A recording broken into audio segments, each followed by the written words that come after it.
flowers with all of you.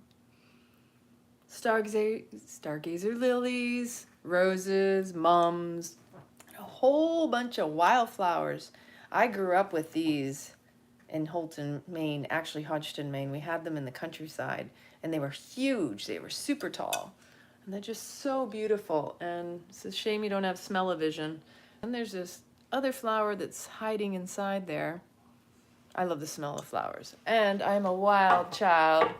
So love my flowers. Like when I was younger, just to start this out, when I was growing up, when I was younger, I always wondered why women wanted flowers for men. And as a child, it was because I had fields of flowers. I could go pick them as I wanted and bring them home to my mother. Like that was my thing as a child. And then I became an adult, moved away, and realized, oh, that's why women like flowers from men, because they're not always accessible in a field nearby. And I missed my flowers. So, you know, when I first started dating, I started realizing, oh my gosh, I enjoy receiving flowers from men that I'm dating. You know what? It's okay. You should own what it is that makes you happy. And you should communicate. What is your love language? Do you prefer to have affection, attention, words of encouragement, gifts? You know, everybody has something. And so there's nothing to be ashamed of, and you shouldn't feel less than or ashamed to admit that maybe you enjoy something. Because, you know, sometimes people think, oh, well, that person doesn't like giving that, so therefore I shouldn't be able to ask for it. No, I'm sorry. If they don't want to give it to you, then maybe that's not your person, okay? I'm playing with my hair. I had my hair cut. Look at this, so much lighter. Thanks to Lisa, my dearest sacred sister. And there's just so much I like to touch upon. And being that this is Thursday, the day of expansion, Thor's day, boom, you know, justice, hammering down he had the Thor's, thank you very much, I appreciate that, Thor's hammer. So I could talk about so many different things. I have so many things on my mind, but what I've been reflecting upon, and I have been already sharing, is my story and this major life change, this transformation that not only am I going through as a life change, but a physical change. And sometimes we choose our changes, and sometimes changes are thrust upon us. Unbeknownst to us, sometimes in the time, it's usually not till later that we realize, wow, that was really profound. That really impacted my life in such a way. Sometimes you can't put your thumb on change. Sometimes you're in the midst of it and don't even realize how impactful, how meaningful it is to the rest of your path, your life path, the trajectory of your life. So never underestimate the power of change. The power of change completely, it's unknown. What is change? It's unknown. Why does fear arise? Because you don't know. The only reason we go into the fear, the fight, flight, freeze, or fawn, into that stress response, the stress mode, is because we can't control what we don't know. It's not to say we can always control what we do know either, though. That's a mindset. Our minds are wired to protect us from danger. Hence why our minds are always about being in the know. It's why your mind wants to be right, doesn't look at your heart to be happy. It's why it's all about balance and recognizing that just because you don't know something doesn't mean it's a bad thing. It's just unknown. So you're in a holding pattern until you know. So when we get stressed out because the mind is freaking out, because the mind is trying to, oh my gosh, I don't know what's coming up. This could be a life or death situation. The more you meditate and you're in awareness of your mind, your pattern, your thoughts, the behaviors, then you can slow it down and go, wait a minute here. I can trace this out. I can recognize that all of the things I've been doing all my life are about to shift and they will be no more. Or you're changing just a simple habit or routine in such a way that you're like, wait a minute, what am I going to do if I'm not doing that every day? You know, you stop eating a certain food, you start getting up earlier, you start adding the gym to your schedule. Maybe even you're now providing a new service, you're starting a new business. Maybe you're changing jobs, maybe you're changing relationships. One's ending, another's beginning. These are all major life changes, and we don't give them enough attention or time for us to really honor the cycle of how they served us, the mourning and the loss of it in our lives, and the laying to rest because it is no more a part of our lives. Yes, they have served us, but more often than not, culture, society has trained and conditioned us to jump from one thing to the next without even recognizing it's a life and death rebirth process.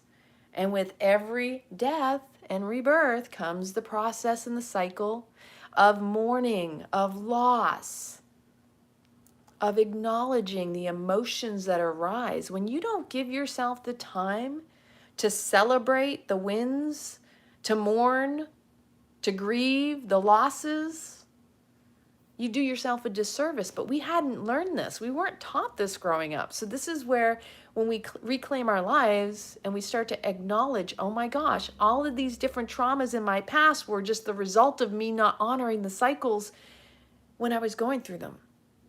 That a lot of trauma is just unresolved because we didn't allow ourselves the time to honor the waves of emotions that they created, to recognize that the coping mechanisms and the survival tactics that we developed were a result of not getting our needs met. And that at some point, we no longer have to continue with those same old patterns.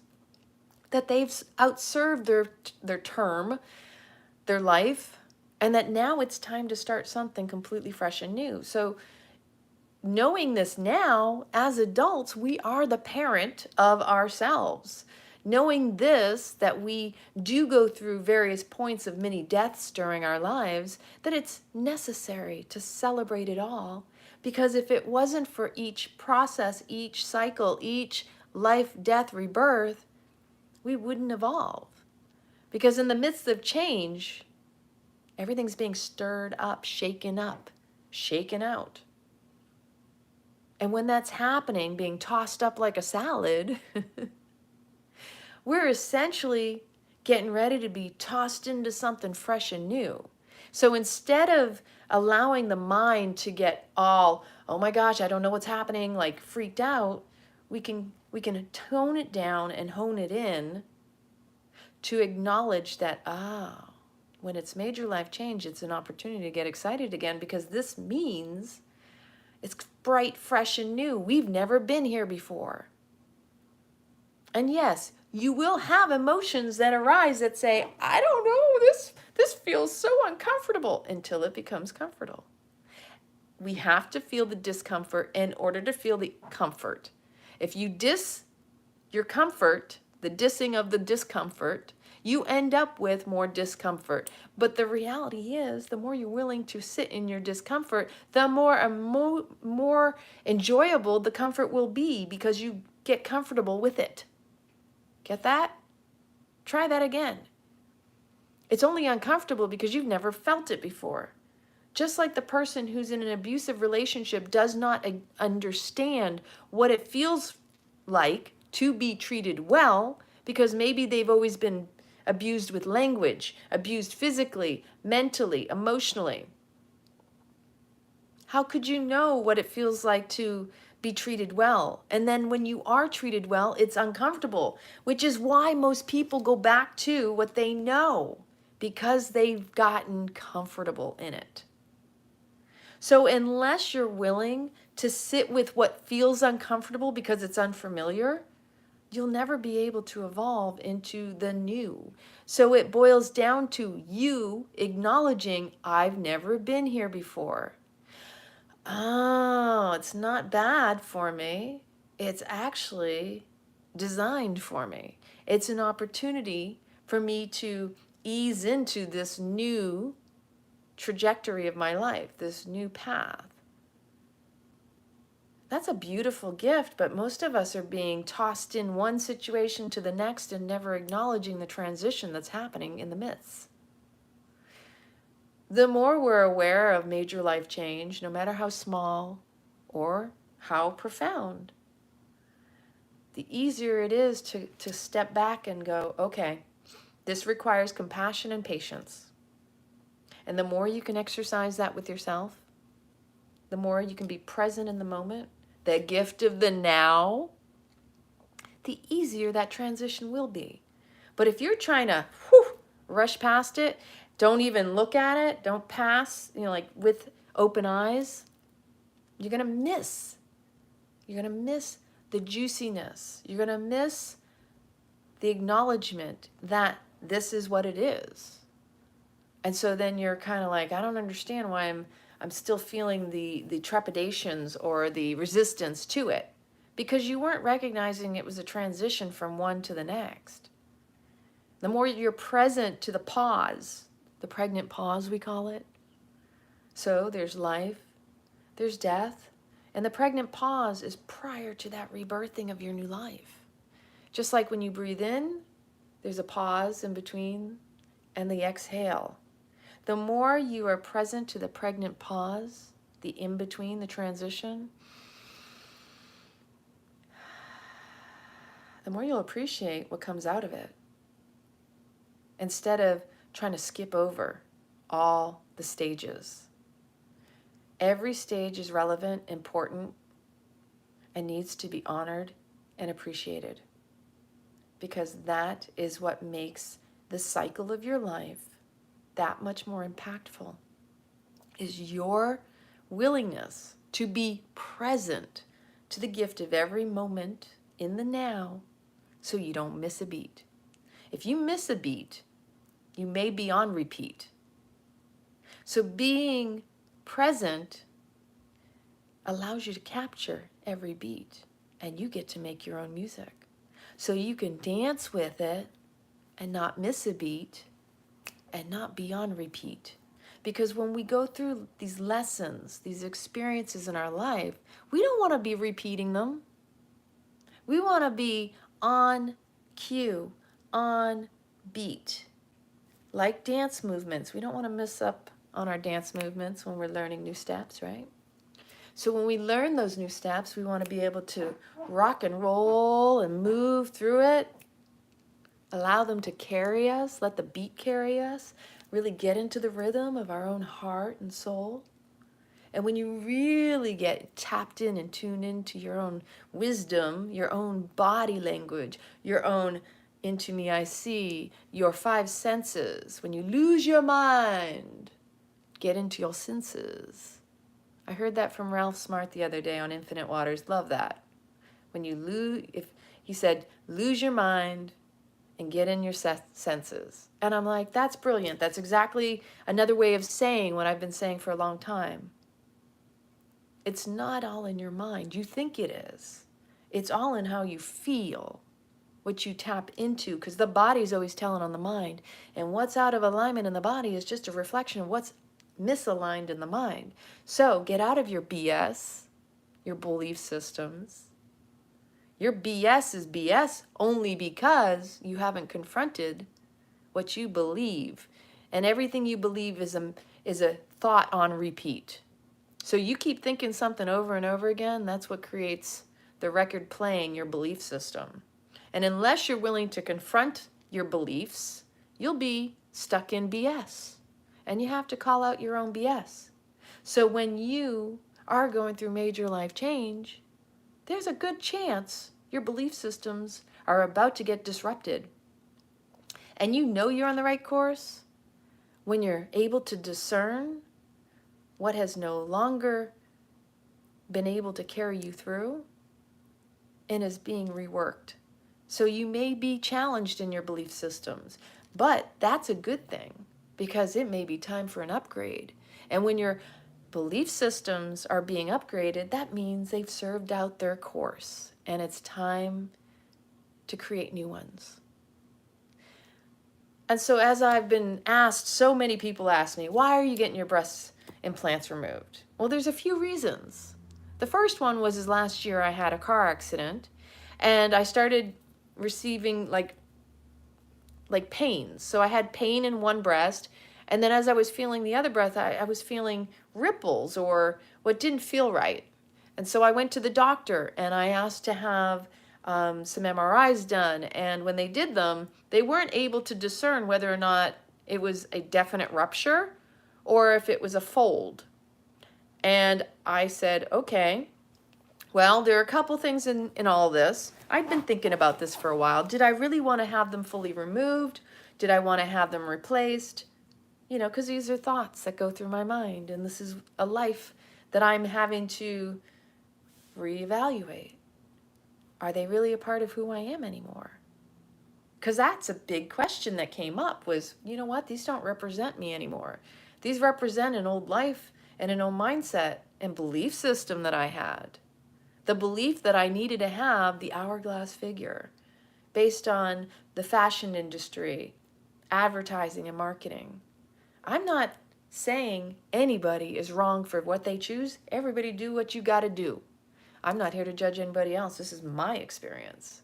So whatever I share here on my channel or any of my social media is me just sharing my journey and what I have gleaned in my own life, what I have felt has dropped in as intuition, wisdom, knowing what serves me and what is right for me. I share that because maybe that inspires someone else out there to look within themselves and ask the same questions. Not because I asked them, but because if I ask them, that gives you permission to do the same for yourself, to take your own life into your own hands. So as I was thinking about this, and I had a really great doctor at the VA, which I can't say I always find the best doctors there, but I will say I was very happy with the surgeon. And his suggestion was, because I said, I don't know if I want to have new ones in or out, or, well, he doesn't put them in, but he said, and this is these are my second pair, okay? I said, you know, first off, the last doctor that put these in 14 years ago, he stitched up this breast because he said my nipples were off. I'm just about to say this. And most women, you know this. Men, you don't know this. I didn't ask for that. I said I had a pain over here because the breast kept on moving. I said over here might need stitching, but at no point did I suggest because my nipples were off that you were going to readjust the level of the bottom of my breast. That actually upset me after the fact, and I wish I had said something about it and actually followed up on it. That's a lesson for me to speak up. This is my body. I paid for this surgery, and therefore I should be satisfied completely with the end result. But here's what happened. So first off, just because my nipples are off doesn't mean my breasts need to be adjusted. If anything, we women, oh, look, one nipple's up like this, we do this. We fix our shirts because you don't see it. It's not significant, and I couldn't tell, and I know one shoulder sometimes hikes up higher than the other. So as far as I'm concerned, who's to say the doctor wasn't not paying attention to the full alignment of my body, right? Again, when he stitched this up, at the time it wasn't as prominent and showing, but on this side, so look at where my fingers are. This is wearing a bra, and this isn't an underwire. This is just a simple bralette, cotton. I like simple, and I like natural fibers, because I'll say that in a second. So anyway, where this finger is almost 3 inches higher than this other finger. Meaning when I'm naked, one cup, one breast sits here, and the other one's down here. This is because over 14 years, gravity has taken over. And I personally find it annoying as shit when I put a bikini on and my boobs are offset. You can't tell about my nipples, but you can tell by looking at my breasts. They're not level. So if any doctors are out there listening, don't do this to us women. If you're going to do the stitch, do it under both. But don't pick one side and favor it over the other. Because we don't. We try to keep them even. Just saying. That I shared with the doctor, and funny enough, because this is Tampa, he knew this surgeon that did this procedure, and he actually has retired since. But my current doctor, he said, he's been doing explants. Yeah, it's very annoying, isn't it? Having someone tell you your nipples are off and that's why they stitched under your breasts. Like, that has nothing to do with my nipples. It really doesn't. And he has been doing explants for a while, and he suggested me take them out completely, and if I choose to have them in later, that's great. I can do that. I mean, that's always a choice. That's always an option. But the more I thought about it, the more I thought, this is just divine. This is the timing, and when this is meant to happen. He said the reason he suggested having them completely removed was to allow the body to heal and for the pectoral muscles and the breast tissue to readhere to the breast cavity, the ribs. And I thought, well, that's brilliant, actually. That makes sense. As the more I sat with it, the more it made sense. And then I started thinking, you know what? I want this to be my last surgery. I don't want to have to go back. I can if I want. But this is like an opportunity for a fresh start. And I've already been rebirthing myself for the past 2000, when I lost my job in Italy in 2018, 14 years now. 15 years. When you really sit with yourself, it's been 14 years. When you really sit with yourself and you recognize how much you've changed, you start to evaluate, does everything that I'm still carrying forward in my life, my habits, my routines, the people I hang with, do they still support who I am in the moment? Are they still able to carry forward with me, or are they falling off too? Because over the past couple years, people in my life have literally dropped out. And this has happened at various stages in my life.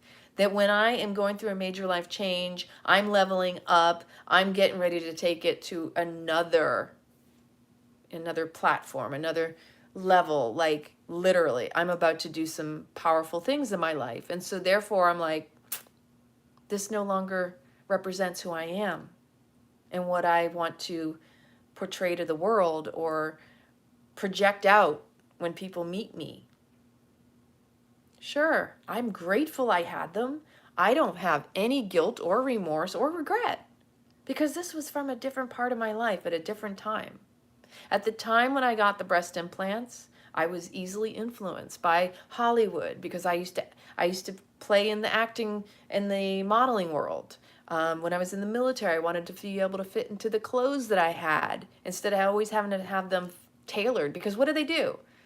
They create clothes with an ideology that make us all feel like we are not living up to the expectations imposed upon us. You may not really think it's that way, but it is subtle to some and profound to others. And also because if you look at the fashion industry, the sizes for our clothing have been altered and manipulated. I was always a 5'6" growing up. I am now, when I go shopping, I'm an XX small in some cases. I'm a 00 in some cases, a 0. It's rare I find something I can fit into that's a 2. And then it's challenged because now what it's doing is to cater to people who are bigger. And so I look like I'm the problem, which is really stupid and backwards because I can't even find clothes to fit me. Whereas back in the day when I was in high school, a 5'6" was my standard size. And even my mother would buy me vintage clothing. She could fit me to a T without me being there. Our parents are amazing, aren't they? And so I was holding on to clothes over the years because I knew they fit. And my mother taught me and raised me to always find classic pieces, take care of your clothing, have them tailored to fit you. And then, then there's the disposable clothing like Forever 21 or some of the, the cheap stuff out there. But essentially, going back to natural fibers, I highly encourage you to stay away from the synthetics as much as possible. Yeah, you know, we go to the yoga studio and you got the synthetic pants, the wick that moisture away from your body. But I'm here to remind you that we are electromagnetic beings.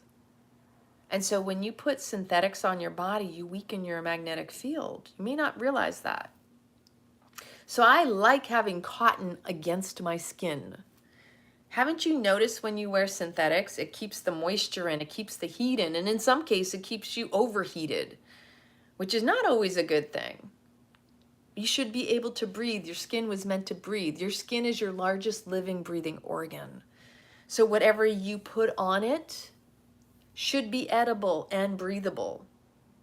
Whatever you wear over your skin should be able to allow the breathing. So you think you breathe just through your nose and your mouth? You got more orifices and skin that breathes as well. So never discount that. That's powerful stuff. Also, going back to my breasts, I started really reflecting upon, I really think it's time to be au naturel. Like, where I'm at in my life, I love my body. I love my breasts. I love my nipples. Don't mess with my nipples. That's how I see it. But I really am at a point where if I were to die tomorrow, I really don't want two sacks in my body. When this body dies off and I transition into the next energetic realm, reality, universe, wherever it is we go, because it could be multiple. Or if I reincarnate and I am recycled into this life. Either way, I don't necessarily want this physical body to be left this way. I want it to be left the way I came in. And that's just me. I've always been as much in my authenticity and integrity and just as real as I could ever be. I'm a no bullshit type. I don't candy coat if I can help it. I either say what I mean or I keep my mouth shut. And if I do say what I mean, a lot of times it's not always well received. And I've experienced that throughout the course of my life. But it doesn't change who and how I am. Why? Because I don't have time for BS. I don't have time to feel exhausted from withholding my truth or from trying to be something I'm not. So that's like overall what I want to also embody physically, not just mentally, emotionally, and spiritually. And I want what I say to be represented in every way. So whatever I say must be represented in every way, and that's emotionally, mentally, physically.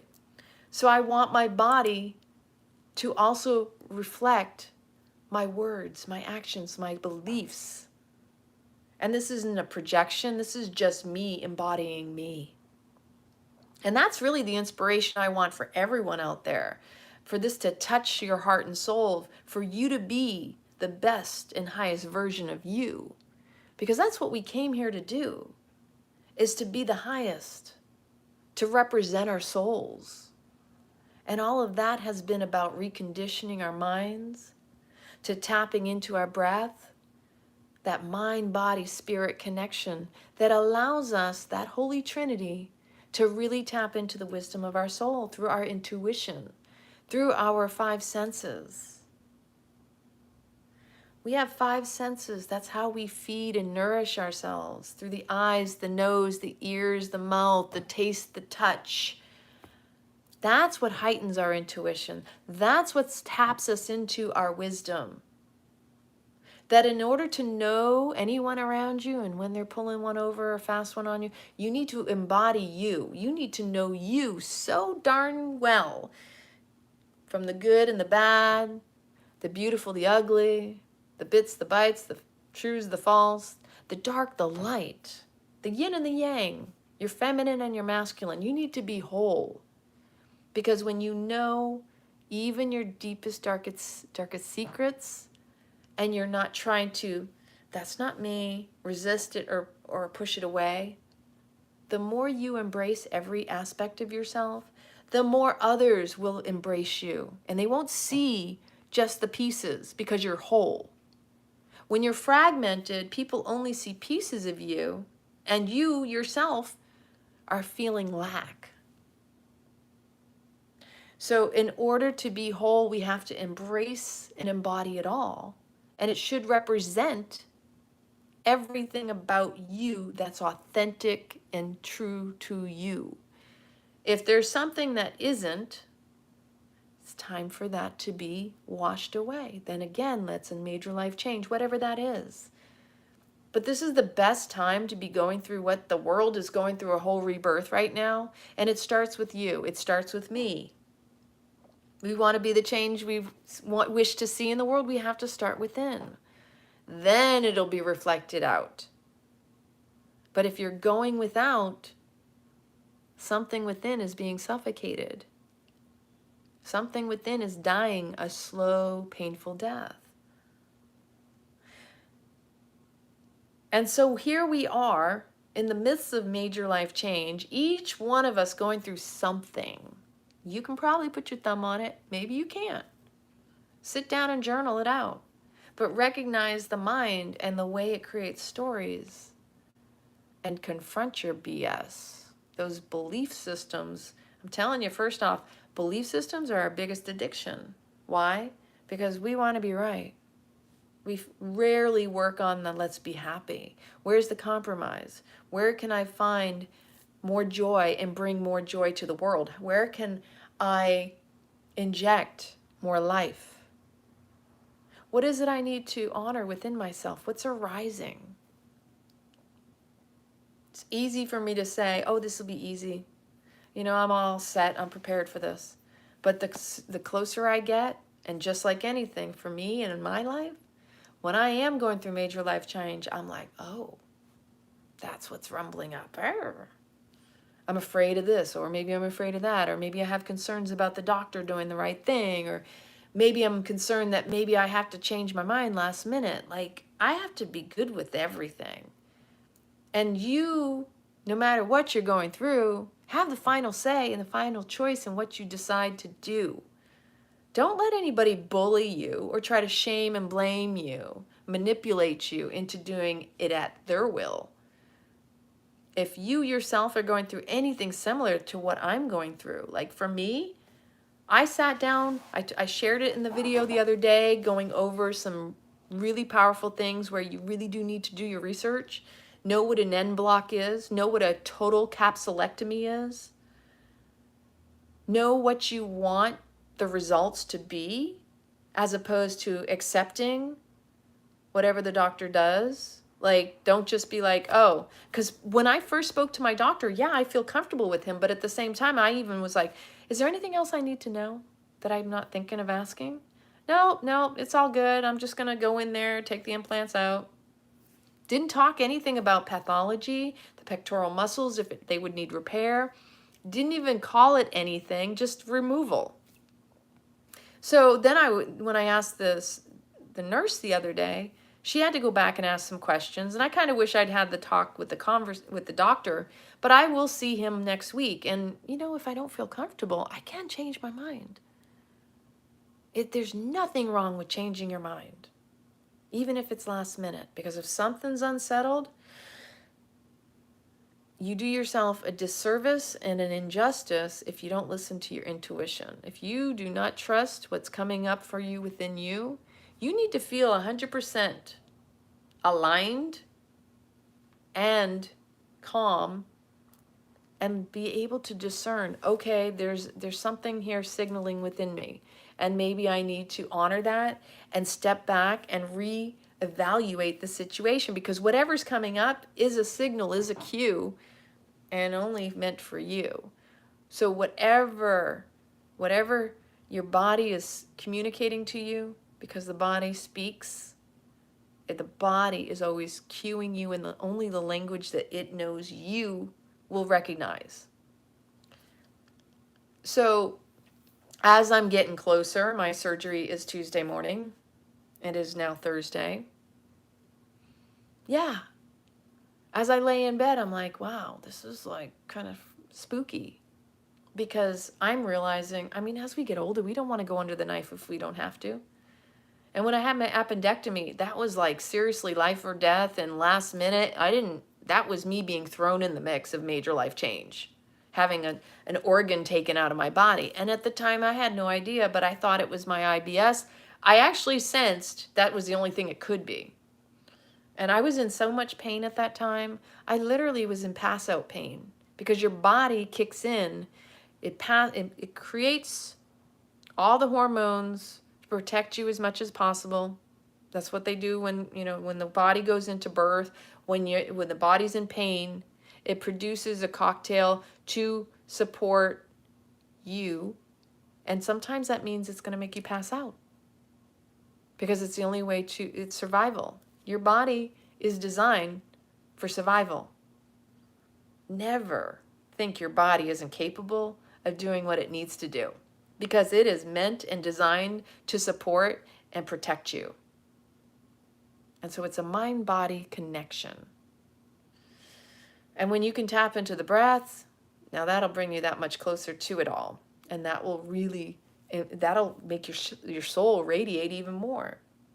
And that's when your intuition is on high alert and in alignment. Now, thinking about my appendectomy, I was like, wow, I want to know what kind of anesthesia was used. So when I asked the nurse about the anesthesia, she was like, oh, it's like general anesthesia. I'm like, that doesn't tell me what kind of anesthesia. She doesn't have the answer for that. Okay, so I'm going to have to contact the anesthesiologist. I'll have to speak to the anesthesiologist on the morning and find out. Now, the other thing is, I still have to call pathology to make sure that I get my implants back. So that will have to happen tomorrow or Monday.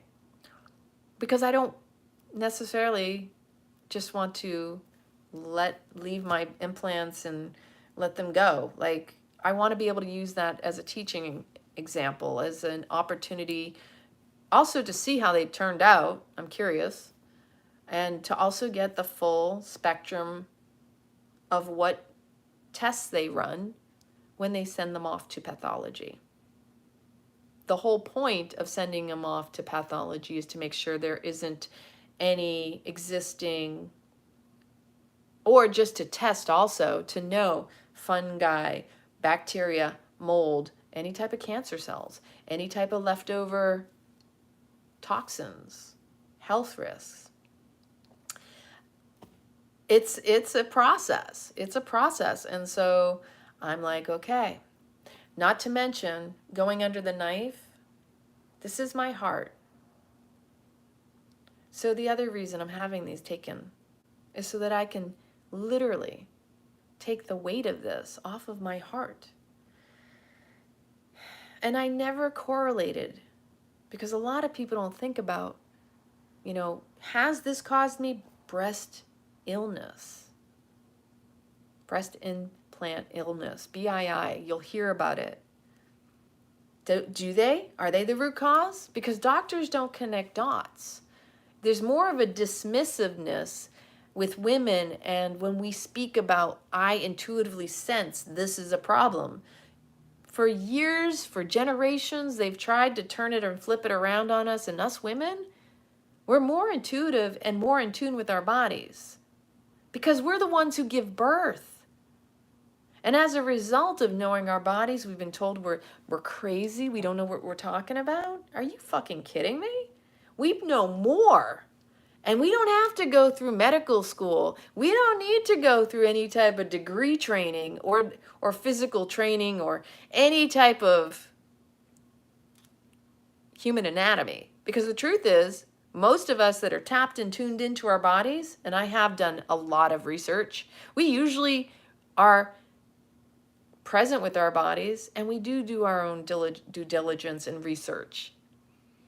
Now, I've been in the fitness arena most of my life, so yeah, I know human anatomy, and I teach yoga and all that wonderful stuff. But I have the books. I have done the research. I've taken courses, classes, certifications. I might as well have gone to school for physical what is it called? Fitness, physical fitness, or because at one point I was going to be a physical coach, a fitness trainer. And I kind of did some of that, and I had those books too. But I didn't finish it. I was like, you know what, I'm just going to teach yoga. I don't necessarily need to have all that. And because at the time I think I was changing duty stations when I was still in the military. But this is the thing. Trust you. Because you live with the body 24/7. Don't let anybody try to make you feel bad or lessen what you do think you know, because intuitively your body is always speaking your language. And a doctor, it's all ego. And when I say ego, I mean like it's not the good ego. It's like egocentric, meaning it's all about I'm right. And I dismiss you because I'm comparing my degrees. I'm putting myself on a pedestal. If anything, the doctors should be more in tune with listening to their patients and taking notes. Like, this is what the patient is sharing with me. They've done research. I may want to look into that myself. Not all doctors are willing to go that extra mile of doing the extended research to learn more about certain things. I mean, they're not trained in physical fitness. They're not trained in nutrition. They're not trained in meditation, mindfulness. In fact, most doctors have a general training, and then some of them go into specialized training, which means they're not connected to all the other different types of specialties. And we are whole bodies and whole beings, and it all needs to be inclusive. Mind, body, soul, all of it, beyond just the medical. And remember, doctors are practicing medicine and they do surgery, meaning they're all about fixing the symptoms, putting a Band-Aid on it, prescribing a medication for it, rather than going to the root cause. And that's our job, is to acknowledge and recognize, oh my gosh, I remember I had an accident when I was 17 years old, and I am sharing that. And as a result of that accident, my right hip got messed up. And when my right hip got messed up, that messed up my hips and my lower back and my sacrum. And so when I used to run, I realized I had problems with my knee, my right knee, which is the right hip that got messed up in the accident. And then I had my wisdom teeth taken out when I was in the Air Force, and I used to clench my jaw at night. And that caused tightening in the muscles in my neck. And that compressed the cervical spine. But see, I could connect the dots and see how one thing affected the next, and how it created a bigger problem. Whereas the doctor would proceed to tell me, and when I was trying to get my benefits through the military, through the VA for all of this, they don't want to acknowledge that I got TMJ. They don't want to acknowledge that they did anything bad on their part, or that the jaw and the wisdom teeth removal had anything to do with me clenching and grinding, as well as the way that it caused the cervical spine issues. No, in fact, that's not my job to point out to them. They just don't want to acknowledge it. But they want to be able to say, well, no, none of the doctors see that correlation or causation. I have the problem. What's the difference? The fact that I'm able to see it didn't start until after that, I think that's pretty good. I think that's pretty relevant. And no, I'm not crazy, because I've recognized that I didn't have the problem before all this. So that should be admitted as some supporting evidence. But no, that's not how that works. Because in the military and the VA and the way the government treats us, deny them till they die. It's an old patriarchal thing. Never admission of guilt. And you've seen it all in the world stage. Never take personal responsibility. But yet, the burden of proof is on us. Isn't that the funny part? They point fingers and they got 3 back at them. So where's the burden of proof on anybody else's part? You know, you got to prove yourself not guilty. And then you got to prove yourself reliable and prove yourself worthy. Haven't you noticed the theme of life from the moment we're born? Which is why most of us are trying to figure out why we're not happy while we're trying to prove ourselves to others instead of recognizing the burden of proof is really within us to prove we have no need to prove ourselves. So going back to my breast implants, I was like an A cup, on the border of maybe close to a B, but not quite. And it wasn't that I didn't love my body. I just wanted to fill out my clothes, as silly as that sounded. I wanted the hourglass because that was what influenced me. It was fashion, industry, acting, and modeling. I was in the top 10 Miss Maine teen pageant. And one of my goals when I got older and I was in the military was I'm going to get my breast implants around, by the age of 25 was the goal. So I was stationed in Korea, and I remember saying that to a guy. I said, you know what, I'm going to get breast implants at some point.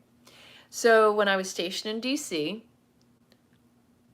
I met a girlfriend that I used to do jazzercise with, and she had had her boobs done by this particular doctor. Now, in her case, her boobs hung down, so he did I think it's called a keyhole, or basically they lift, and they looked really good. He did a really beautiful job on her, and she had some other work done with him. As a result, I went to the same doctor, and that's where I had my first breast implants done. And that was in 2009. Right before I was transitioning, I had gone TDY, so I had a little extra money. And I wanted to have them done before I PCS'd, permanent change of station.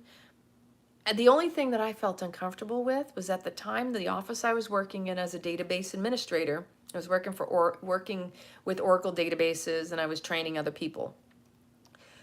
At the same time I was getting my breast done, there was a woman in our office who had had breast cancer and had actually had her breast removed. So I have to admit, even though this was a choice I was making for myself, I was a little embarrassed.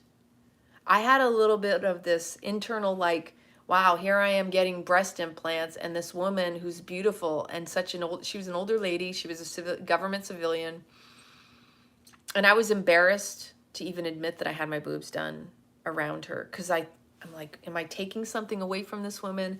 Is this, but I ended up PCSing, so I didn't really spend much time there. That happened in July of 2009, and then I PCSed in August of 2009. And I went to Belgium, and I was there for 2 years. So essentially I planned it in transition so that when I arrived at my next duty station, it was like, look, they don't know me before I have implants. So they're not going to know that this is different for me, that this is a major change in my body. They're not going to know. They're going to see me, and this is how they'll accept me. And I became part of the running club. But before I moved to Belgium, I also was told I had to take what is called INH. And that was because I had tested positive for TB, even though I didn't have it.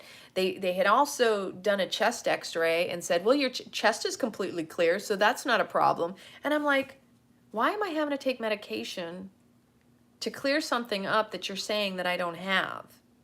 See, sometimes, and this is a great example of having been in the military and them practicing medicine, is a lot of times, and many of us military people, prior military, we have been basically over-medicated, and then we have built up these intolerances to certain drugs or strains, and like the flu, all this stuff. So for 4 to 6 months, I had to be on this stuff, and you're not supposed to drink. My understanding, it's a form of radiation. It completely jaundiced me. My eyes were yellowed.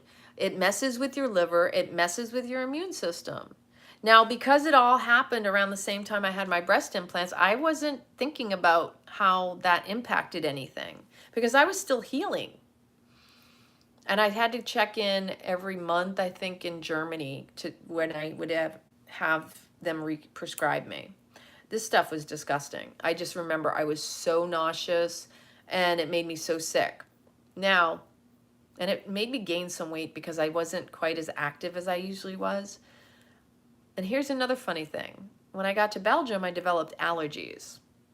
Now, throughout the course of my moving around the world, I've never had allergies.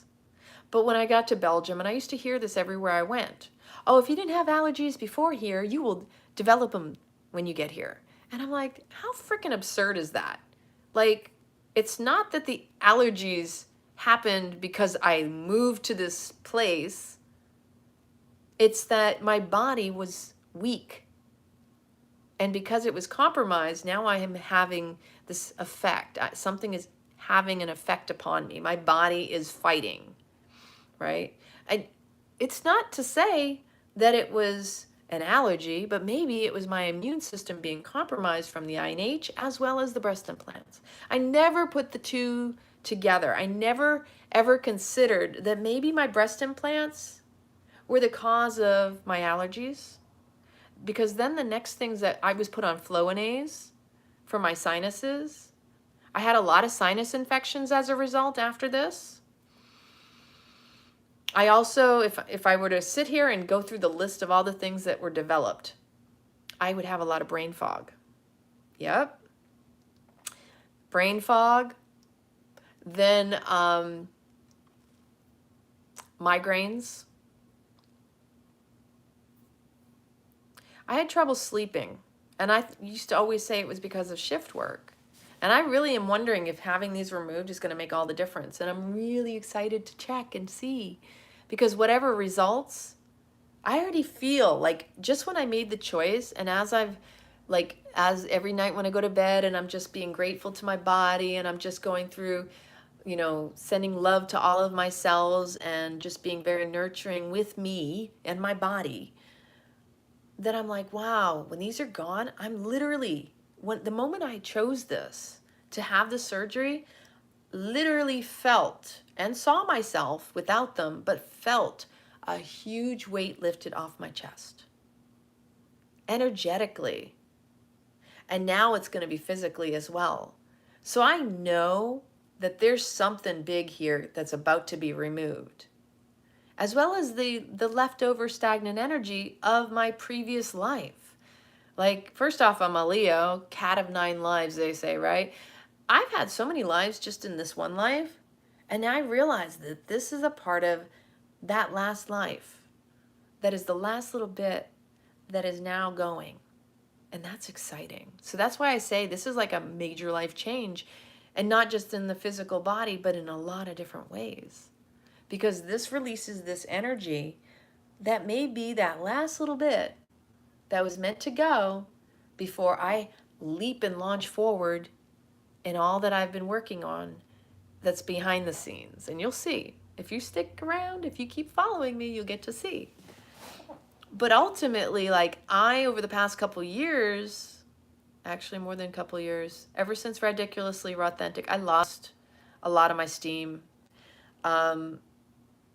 Being exhausted mentally, emotionally, physically, being burnt out from pouring so much of my heart literally into social media, to have a partner that he was not collaborative, he was competitive, and it felt more like that whole old relationship was a sabotage.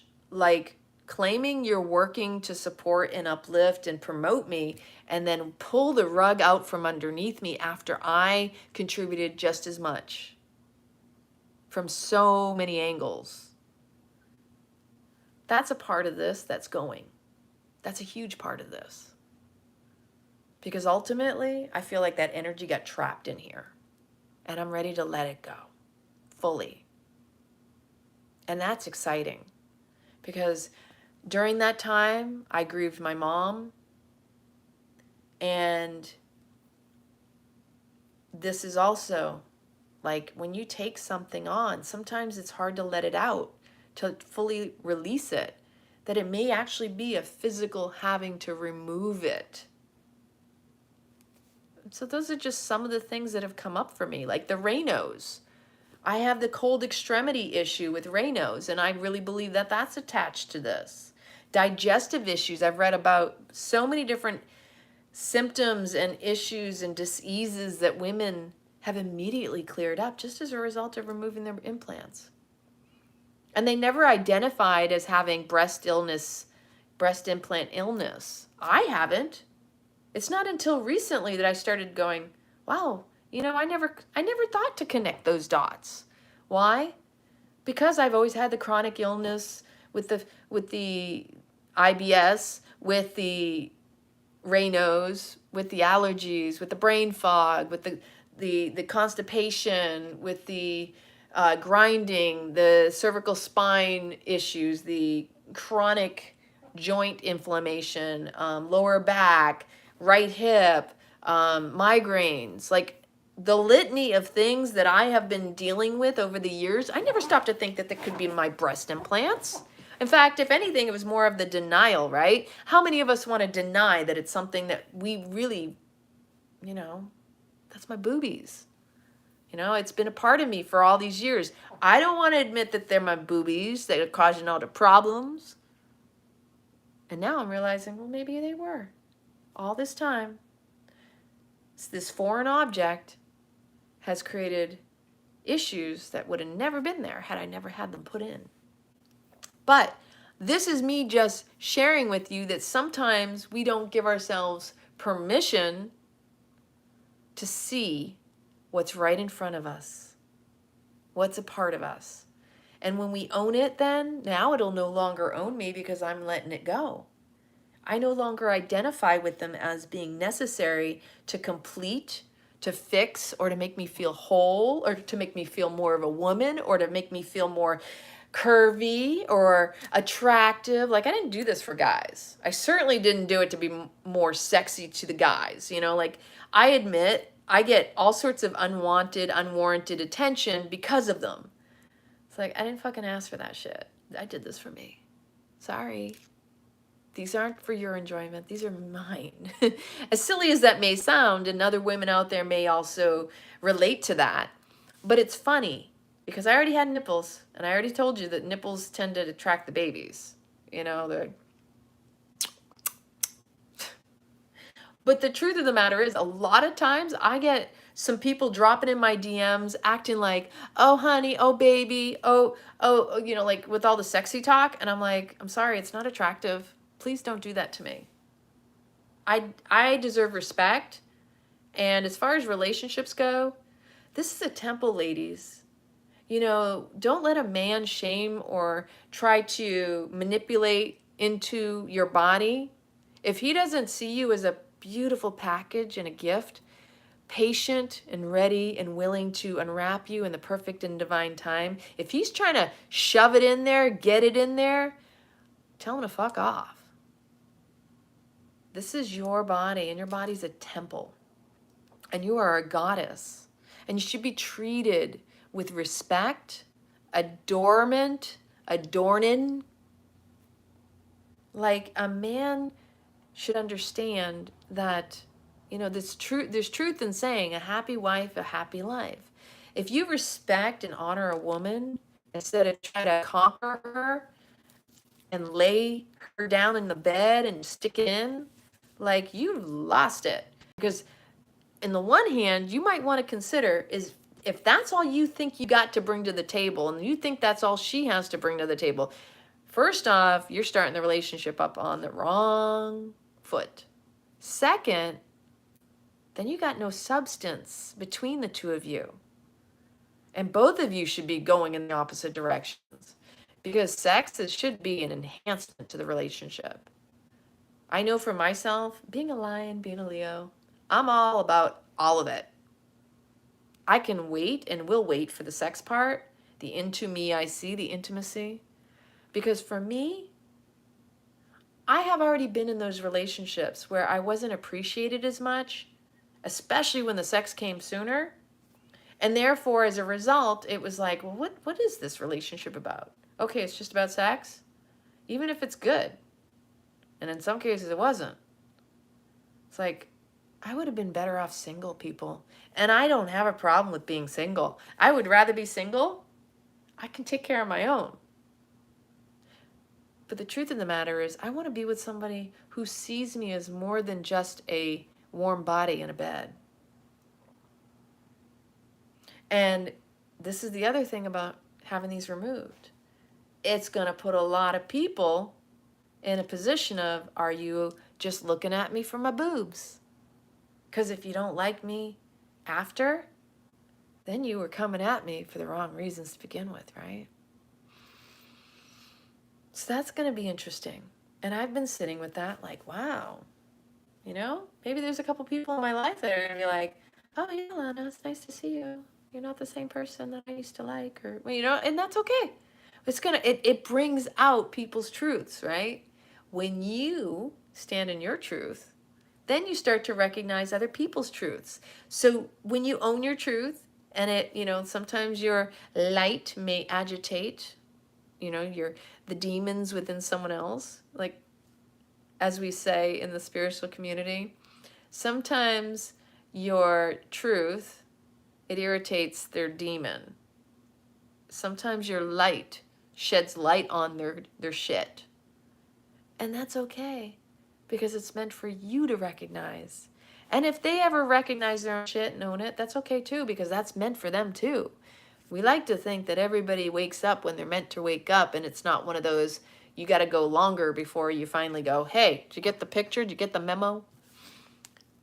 And it's all interesting to me. I think life is freaking fabulous, because there's so much to be appreciated in the awareness of knowing who you are, that when you know yourself so freaking well, you're like, dude, I see your shit because I own that shit in myself. So you can't pull the wool over my eyes, because I've done it.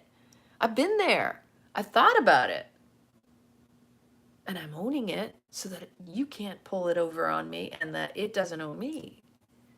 So think about it from that perspective. The only reason we recognize things in people or something feels off about someone is because that's a part of us. People are showing up to us to teach us and to wake us up to our truth. And the same as we show up to others to do the same. We're all teachers and students at all times. And if you can acknowledge when you're being taught or when you're being a teacher, that's even better. Not always is the other person going to accept that you're teaching them a lesson or that you're bringing something to their attention. A lot of times, you don't necessarily want that to be like, oh, look at me, I'm teaching you. 9 times out of 10, the ego does not like being told. I can own that. Why? Because years ago, people used to say to me, Lana, don't let that upset you. Don't let him steal your joy. And I was like, how dare you? Did you just not see what was happening to me? Did you see what they did to me? Playing that victimhood story. I remember it so well. I wasn't owning the fact that I was allowing someone else's behavior to impact and influence me. That I was allowing myself to be the victim instead of owning my part in it. That when at that time, my Italian boyfriend was self-sabotaging his life, that wasn't about me. That was about him.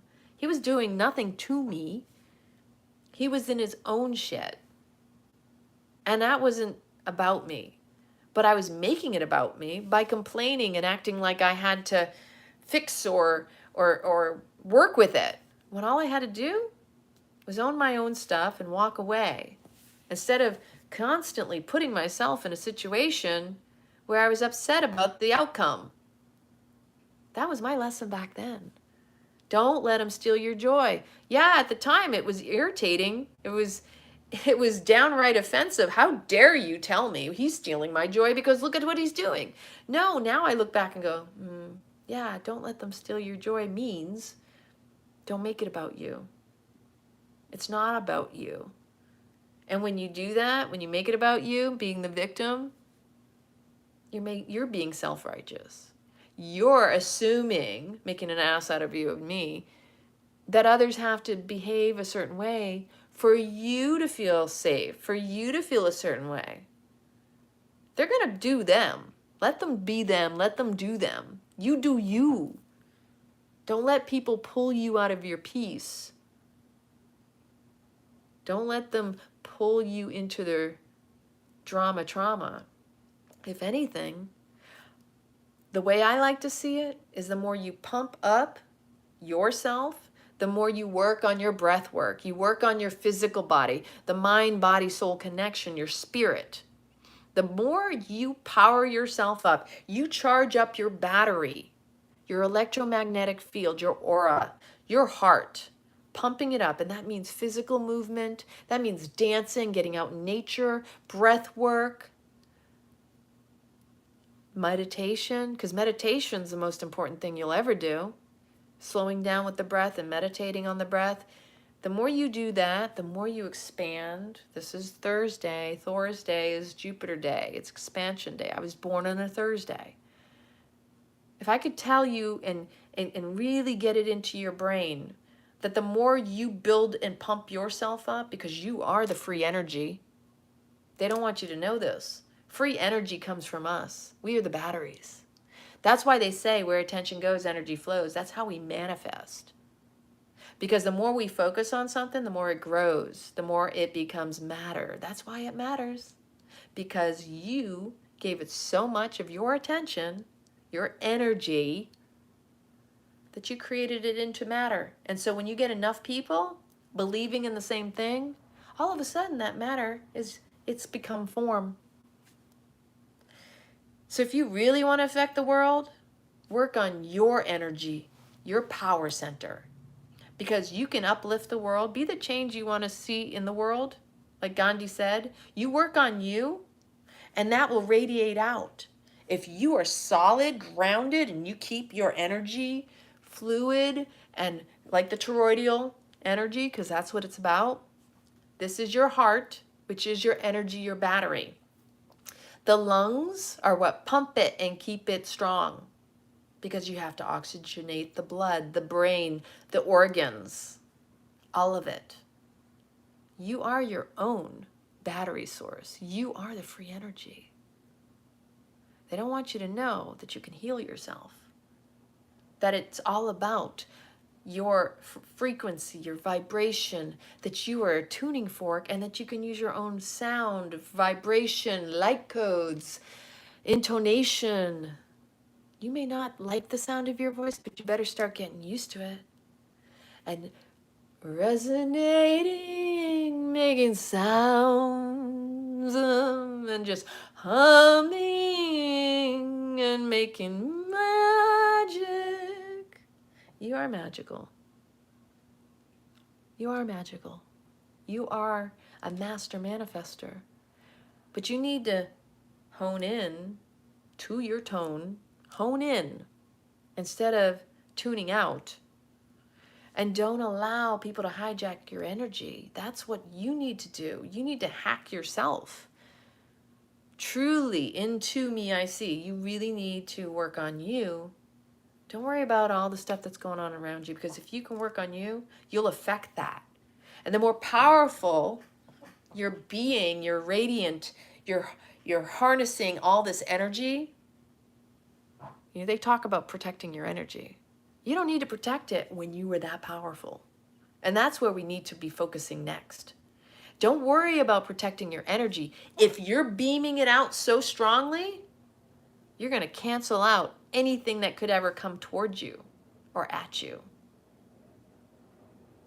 So again, when I say I'm getting rid of my breast implants, it's so that I can be that much more powerful. Because I also feel that this weakens. Remember when I said you want natural fabrics against your body?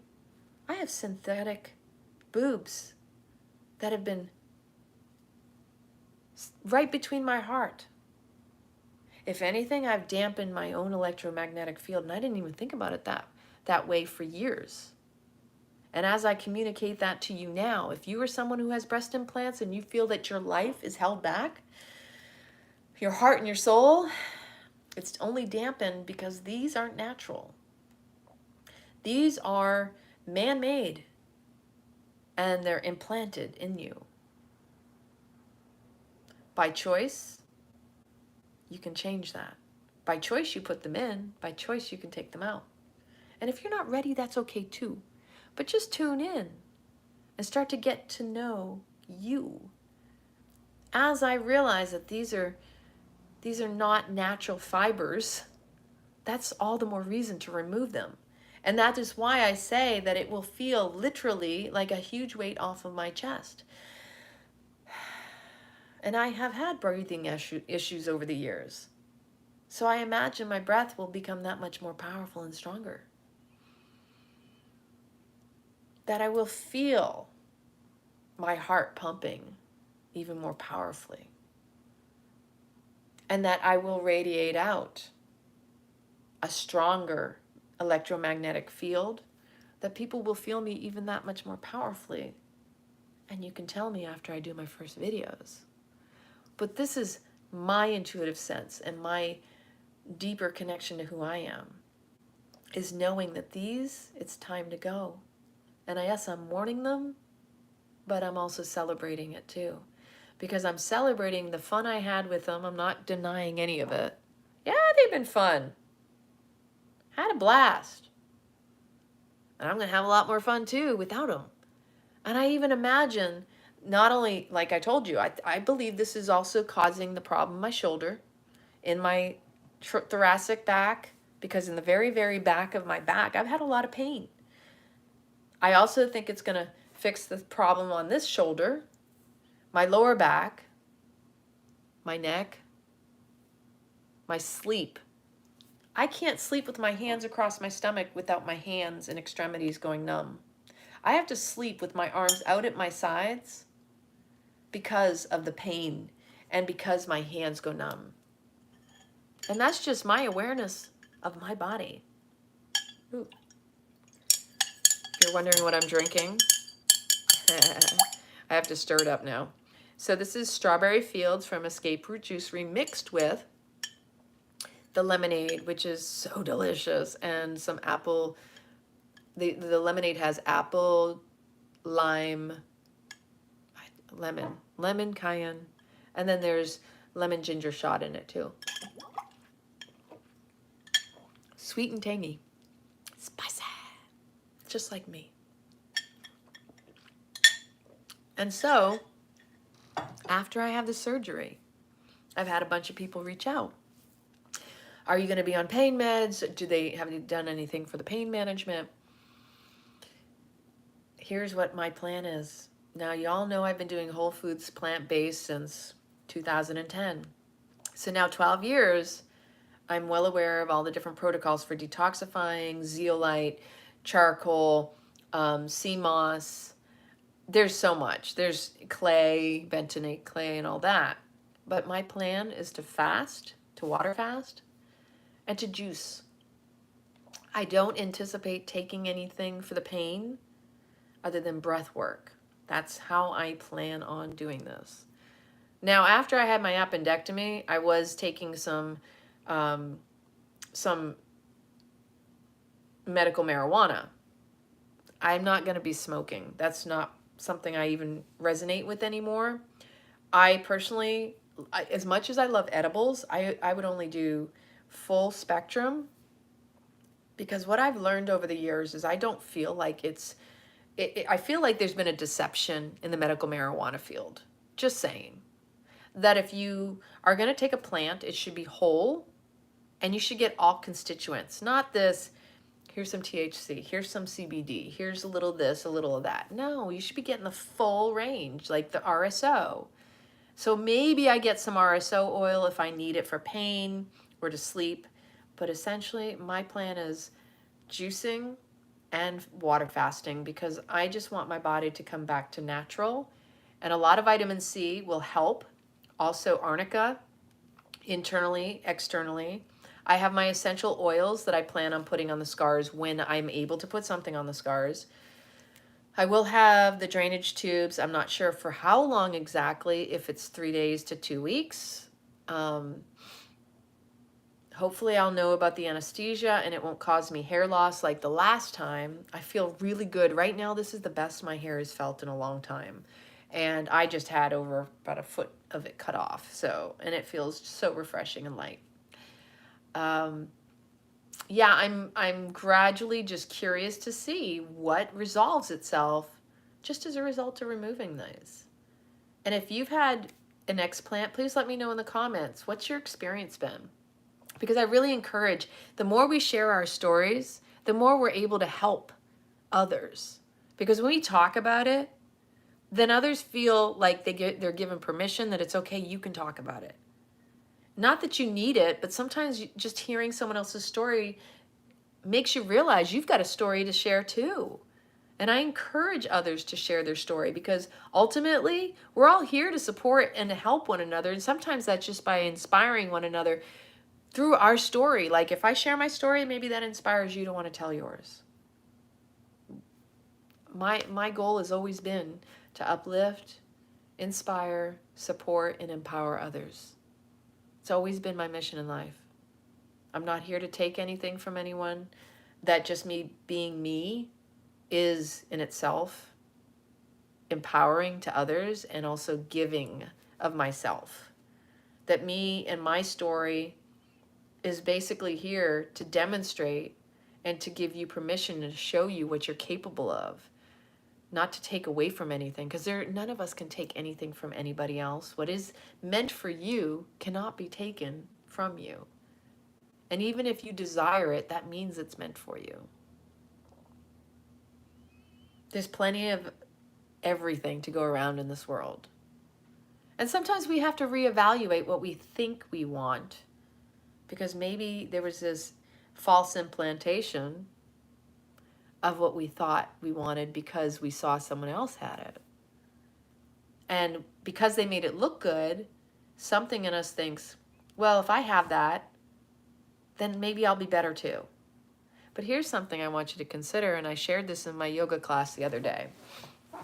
We talk about the butterfly.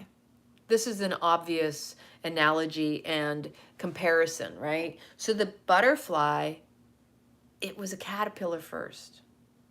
And then the caterpillar went into a spun cocoon and it becomes goo. We don't know what that feels like, but we know that's got to be pretty painful and powerful. We don't know. We assume. But when the butterfly gets ready to emerge, it has to build up the strength to be able to fly. So it has to move and get the momentum and really force through. And it has to trust the process. Nobody can assist the butterfly or the butterfly will not survive. So the butterfly has to go through a massive change. The metamorphosis is not to be taken lightly. It's not our experience, but it's no different than any major life change that we have been through. And so when you look at people, don't assume their life looks like gravy, or looks so perfect, because you don't know what it took to get there for them.